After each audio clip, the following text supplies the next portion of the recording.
iOSന്റെ 26.4 എന്ന് പറയുന്ന version apple release ചെയ്തിട്ട് ഇപ്പം ഒരു 3-4 ദിവസം ആയതേ ഉള്ളൂ. അപ്പം ഞാൻ ഇന്ന് ചെയ്യാൻ പോകുന്നത് എൻ്റെ കയ്യിലിരിക്കുന്ന ഈ 14 പ്രോയും ഈ ഒരു 17 പ്രോയും അപ്ഗ്രേഡ് ചെയ്ത് ഇന്ന് 26.4 എന്ന് പറയുന്ന വെർഷനിലേക്ക് ആക്കാൻ പോവാണ്. ഈ കയ്യിൽ 17 പ്രോ ഉണ്ടെന്ന് വിചാരിക്കുക. ഈ ഫോണാണ് അവിടെ ഇരുന്ന് റെക്കോർഡ് ആവുന്നത്. സാധാരണ നമ്മൾ ഫോണിൽ നേരിട്ട് ചെയ്യുന്ന OT അപ്ഗ്രേഡിന് പകരം ഞാൻ ചെയ്യുന്നത് iTunes വഴിയുള്ള അപ്ഗ്രേഡാണ്. iTunes വഴി ചെയ്യുമ്പോൾ നമുക്ക് കിട്ടുന്ന ഒരു ബെനിഫിറ്റ് എന്ന് പറഞ്ഞാൽ അതൊരു ക്ലീൻ ഇൻസ്റ്റാളേഷൻ ആയിരിക്കും. അതായത് ആ ഒരു 26.4 എന്ന് പറയുന്ന വെർഷന്റെ ഫുൾ പാക്കേജ് ഡൗൺലോഡ് ചെയ്തിട്ട് ഇതിന്റെ ഒരു ക്ലീൻ ഇൻസ്റ്റാളേഷൻ ആയിരിക്കും നടക്കുന്നത്. പക്ഷെ നമ്മൾ OT വഴി ചെയ്യുന്ന സമയത്ത് നിങ്ങൾ ശ്രദ്ധിച്ച് നോക്കിയാൽ അറിയാം, അതിനകത്ത് വരുന്ന ഒരു അപ്ഡേറ്റിന്റെ സൈസ് കുറവായിരിക്കും. ചിലപ്പോൾ 5 GB 6 GB ഒക്കെ ആയിരിക്കും വരുന്നത്. അതായത് ഫോണിൽ നമുക്ക് വന്നിട്ടുള്ള ചേഞ്ചസ്, എവിടേക്കാണ് ചേഞ്ചസ് വന്നിട്ടുള്ള അതിന്റെ ഫയലായിരിക്കും ഡൗൺലോഡ് ചെയ്യുന്നതും ഇൻസ്റ്റാൾ ചെയ്യുന്നതും. നിങ്ങൾക്ക് ഫോണിൽ സ്റ്റോറേജ് അല്ലെങ്കിൽ പെർഫോമൻസ് ഇഷ്യൂസ് ഉണ്ടെങ്കിൽ എപ്പോഴും നല്ലത് iTunes വഴിയുള്ള ക്ലീൻ ഇൻസ്റ്റാളേഷൻ ആണ്. OT വഴി ചെയ്യുന്ന സമയത്ത് ആ ഒരു അപ്ഡേറ്റിന്റെ ഇൻസ്റ്റാൾ അല്ലെങ്കിൽ ഡൗൺലോഡ് ചെയ്ത ഫയലുകൾ കുറച്ച് എന്തായാലും അതിനകത്ത് ബാക്കി ഉണ്ടാവും. ആവശ്യമില്ലാത്ത ഫയലുകളെല്ലാം ഒന്ന് റിമൂവ് ചെയ്ത് കളയത്തില്ല. പക്ഷേ iTunes വഴി ചെയ്യുന്ന സമയത്ത് ഒരു ക്ലീൻ ഇൻസ്റ്റാളേഷൻ ആയതുകൊണ്ട് അതിനകത്ത് നമുക്ക് സ്റ്റോറേജ് കുറേ അധികം ഫ്രീ ചെയ്ത് എടുക്കാനായിട്ട് പറ്റും.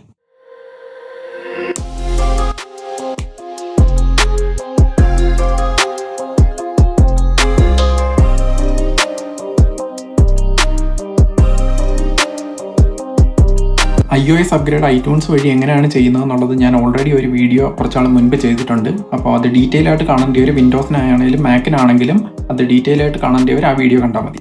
ഇന്നലെ ഞായറാഴ്ച ഉച്ചയ്ക്ക് അങ്ങാണ്ട് ഞാൻ അപ്ഗ്രേഡ് ചെയ്യാൻ തുടങ്ങിയാണ് എൻ്റെ ഫോണിൻ്റെ iOS. അങ്ങനെ അപ്ഗ്രേഡ് ചെയ്യാൻ തുടങ്ങിയിട്ട് ഇന്നിപ്പോൾ തിങ്കളാഴ്ച വൈകുന്നേരത്താണ് ഞാനത് കംപ്ലീറ്റ് ചെയ്തത്. ഇടയ്ക്ക് ജോലി ഉണ്ടായിരുന്നു, അതൊക്കെ കഴിഞ്ഞിട്ട് ഇന്നിപ്പോൾ തിങ്കളാഴ്ച വൈകിട്ടാണ് ഞാൻ ഈ അപ്ഗ്രേഡ് കംപ്ലീറ്റ് ചെയ്തത്. പ്രശ്നം എന്താണെന്ന് പറ്റിയെന്ന് വെച്ചാൽ എനിക്ക് അപ്ഗ്രേഡ് ഫെയിൽ ആയി പോകാൻ ഞാനൊരു 5-6 പ്രാവശ്യം ചെയ്യാൻ നോക്കി. പക്ഷേ ഇതിൻ്റെ ഒരു ബാക്കപ്പിൻ്റെ ഒരു സ്റ്റേജ് ഉണ്ട്. iTunes വരുമ്പോൾ iTunes ബാക്കപ്പ് എടുത്തതിന് ശേഷമാണ് ഈ iOSൻ്റെ അപ്ഡേറ്റ് ചെയ്യുന്നത്. അപ്പോൾ എനിക്ക് മാക്കിൽ സ്ഥലമില്ലായിരുന്നു.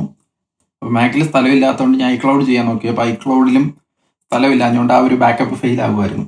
സോ ഇതാണ് ഈ iTunesൻ്റെ ഇൻ്റർഫേസ് എന്ന് പറയുന്നത്. അപ്പോൾ നിങ്ങൾക്ക് കാണാം ഇവിടെ ഈ ബാക്കപ്പിൻ്റെ ഒരു ഓപ്ഷൻ ഇവിടെ ഉണ്ട്.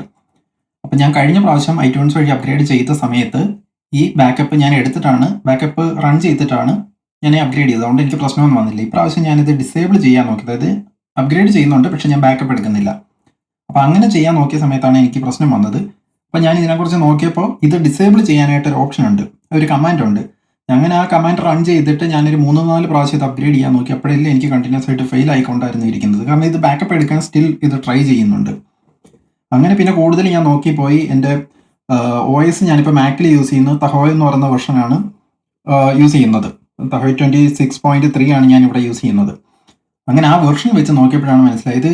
അപ്പോൾ ലേറ്റസ്റ്റ് മാക്കിൻ്റെ വെർഷൻസിന് ഈ ബാക്കപ്പ് ഡിസേബിൾ ചെയ്യാനായിട്ടുള്ള ഓപ്ഷൻ വേറെയാണ്. അതായത് ഈ പുതിയ മാക്കിൻ്റെ വെർഷനാണ് നിങ്ങൾ യൂസ് ചെയ്യുന്നതെങ്കിൽ ഇത് ഈ ഒരു കമാൻഡാണ് റൺ ചെയ്യേണ്ടത്. ഈ കമാൻഡ് റൺ ചെയ്ത് കഴിയുമ്പോഴത്തേന് പ്രത്യേകിച്ച് ഒന്നും കാണിക്കത്തില്ല. പക്ഷേ ഇത് റൺ ചെയ്തതിന് ശേഷം ഈ ഇപ്പോൾ ഫൈൻഡർ ക്വിറ്റ് ചെയ്യുക, എന്നിട്ട് മാക്ക് റീസ്റ്റാർട്ട് ചെയ്യുക. റീസ്റ്റാർട്ട് ചെയ്തതിന് ശേഷം പിന്നെ ഫോൺ കണക്ട് ചെയ്തിട്ട് വേറെ ചേഞ്ചസ് ഒന്നും വരുത്താതെ നമ്മൾ അപ്ഗ്രേഡ് ചെയ്യാൻ നോക്കിക്കഴിഞ്ഞാൽ iTunes അപ്ഗ്രേഡ് ചെയ്യാൻ നോക്കിക്കഴിഞ്ഞാൽ അപ്ഗ്രേഡ് ചെയ്യാനായിട്ട് പറ്റും. അപ്പോൾ അങ്ങനെയാണ് നിങ്ങൾക്ക് ഈ ഒരു പ്രശ്നം വരുവാണ് ബാക്കപ്പ് ഡിസേബിൾ ചെയ്യണം എന്നുണ്ടെങ്കിൽ ഈ ഒരു കമാൻഡ് റൺ ചെയ്യുക. ഇതിനകത്ത് ഈ AMB ഡിവൈസ് ഏജൻറ്റ് എന്ന് പറഞ്ഞ ഈ ഒരു കമാൻഡാണ് റൺ ചെയ്യേണ്ടത്. അപ്പം ഞാൻ എന്തായാലും എൻ്റെ 2 ഫോണുകൾ അപ്ഡേറ്റ് ചെയ്തിട്ടുണ്ട്. അപ്ഡേറ്റ് ചെയ്തിട്ട് 17 പ്രോ വീണ്ടും ഞാൻ അവിടെ വീഡിയോ ഷൂട്ട് ചെയ്യാനായിട്ട് വെച്ചിട്ടുണ്ട്. 14 പ്രോ ഉണ്ട്. 2 ഫോണുകളിൽ ഇതുവരെ എനിക്ക് വേറെ പ്രശ്നങ്ങളൊന്നും ഞാൻ ശ്രദ്ധിച്ചില്ല. ഇനി നമ്മൾ ഈ ഒരു അപ്ഡേറ്റിൽ വന്നിട്ടുള്ള ഫീച്ചറുകൾ എന്തൊക്കെയാണെന്ന് നോക്കിക്കഴിഞ്ഞാൽ ഒരുപാട് പേരുടെ വീഡിയോയിൽ കണ്ടതെന്ന് പറഞ്ഞാൽ ഒരുപാട് ഫീച്ചറുകൾ വന്നിട്ടുണ്ട്, പിന്നെ ഒരുപാട് ചേഞ്ചസ് വന്നിട്ടുണ്ടെന്നൊക്കെയാണ്. പക്ഷേ ബേസിക്കലി എൻ്റെ അഭിപ്രായത്തിൽ പറയുവാണെങ്കിൽ അത്രയധികം ഫീച്ചറുകളും ചേഞ്ചസും ഒന്നും ഈ ഒരു അപ്ഡേറ്റിൽ കൊണ്ടുവന്നിട്ടില്ല.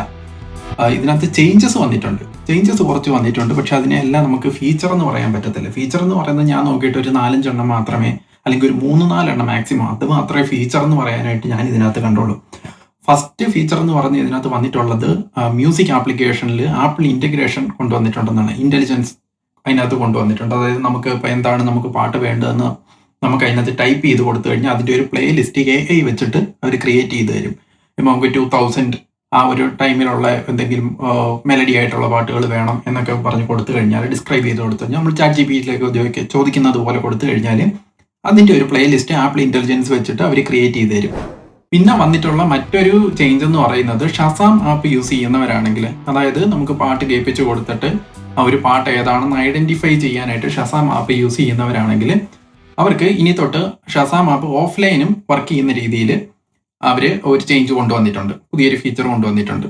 ആ ചേഞ്ച് എന്ന് പറയുന്നത് ഇനി തൊട്ട് നമുക്കിപ്പോൾ ഓഫ്ലൈൻ ആയിട്ട് ഇന്റർനെറ്റ് കണക്ഷൻ ഇല്ലാതിരിക്കുന്ന സമയത്തും ഷസാം ആപ്പിൽ ഓപ്പൺ ചെയ്തിട്ട് നമുക്കൊരു പാട്ട് കേൾപ്പിച്ച് കൊടുത്തു കഴിഞ്ഞാൽ ഇന്റർനെറ്റ് കണക്ട് ആവുന്ന സമയത്ത് ഈ ആപ്പ് അവരുടെ സെർവറുമായിട്ട് കണക്ട് ചെയ്തിട്ട് ആ പാട്ട് ഏതാണെന്ന് കണ്ടുപിടിച്ച് തരും. ഇപ്പം മ്യൂസിക് റിലേറ്റഡ് ആയിട്ട് ഈ 2 ചേഞ്ച് വന്നിട്ടുണ്ട്. ഇത് കഴിഞ്ഞ് വന്നിട്ടുള്ള ഒരു ചേഞ്ച് എന്ന് പറഞ്ഞാൽ നിങ്ങൾ ആപ്പിളിന്റെ ഫാമിലി ഷെയറിംഗ് യൂസ് ചെയ്യുന്നവരാണെങ്കിൽ ഇനി തൊട്ട് അതിനകത്ത് ഓരോ ഫാമിലി മെമ്പേഴ്സിന് അവരുടേതായിട്ടുള്ള ഇൻഡിവിജ്വൽ പേയ്മെന്റ് യൂസ് ചെയ്യാനായിട്ട് പറ്റും. അടുത്ത ഒരു ചേഞ്ച് എന്ന് പറഞ്ഞാൽ liquid glass motion.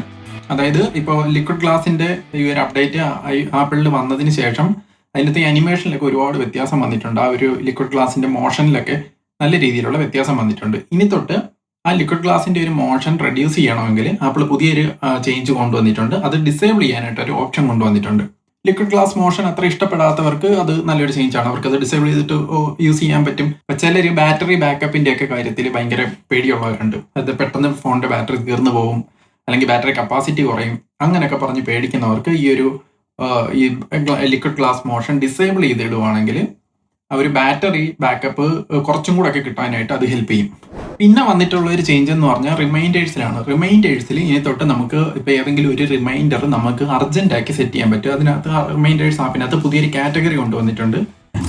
Apple മ്യൂസിക്കിൽ apple intelligence കൊണ്ടുവന്നതിനെക്കാട്ടിലും എനിക്ക് ഏറ്റവും ഇഷ്ടപ്പെട്ടത് ഇതിനകത്ത് വന്ന കാർപ്ലേയിൽ വന്നിട്ടുള്ള ചേഞ്ചാണ്.